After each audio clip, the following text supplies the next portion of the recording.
Andrea, the embargo is going to end. When? I can't be entirely sure, but I believe it will end, and the path that we're on will continue beyond my administration.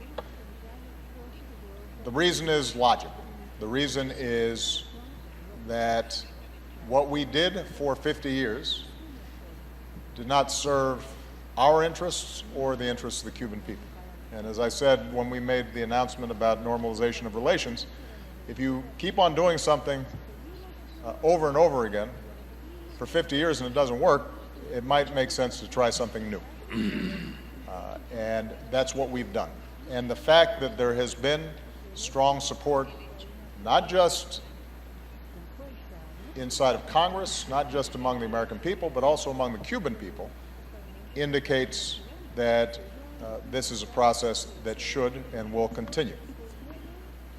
Having said that, lifting the embargo requires the votes of a majority in Congress and maybe even more than a majority in the Senate.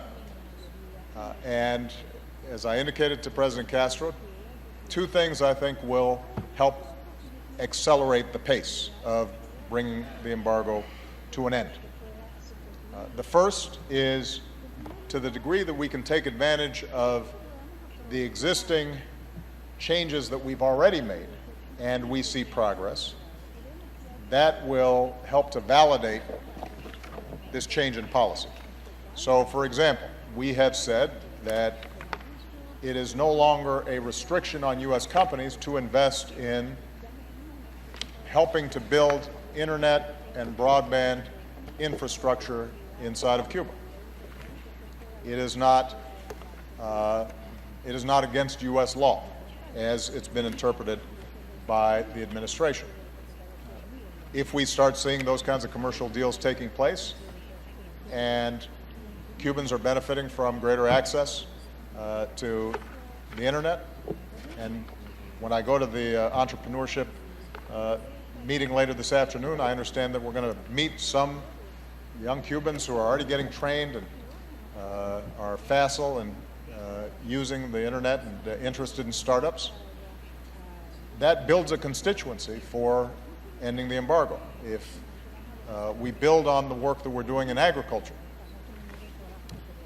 and you start seeing more U.S. farmers interacting with Cuban farmers, and there's more exports and imports, that builds a constituency, and the possibility of ending the embargo increases. So hopefully taking advantage of what we've already done will help. And the second area, which we've already discussed extensively, is the issue of human rights. People are still concerned about that inside of Cuba. Now, keep in mind, I've got fierce disagreements with the Chinese around human rights.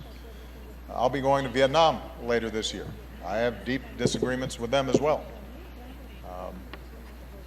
When we first visited Burma, people questioned whether we should be traveling there because of long-standing human rights violations in our view.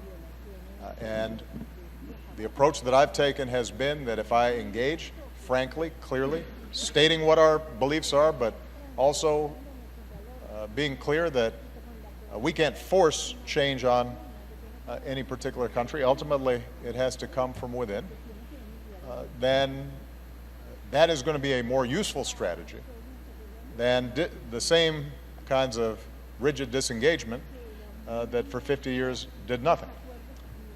I guess ultimately what this comes down to, Andrea, I have faith in people. I think that if you meet Cubans here and Cubans meet Americans and they're meeting and talking and interacting and doing business together and going to school together and learning from each other, then they'll recognize people are people. And in that context, I believe that change will occur.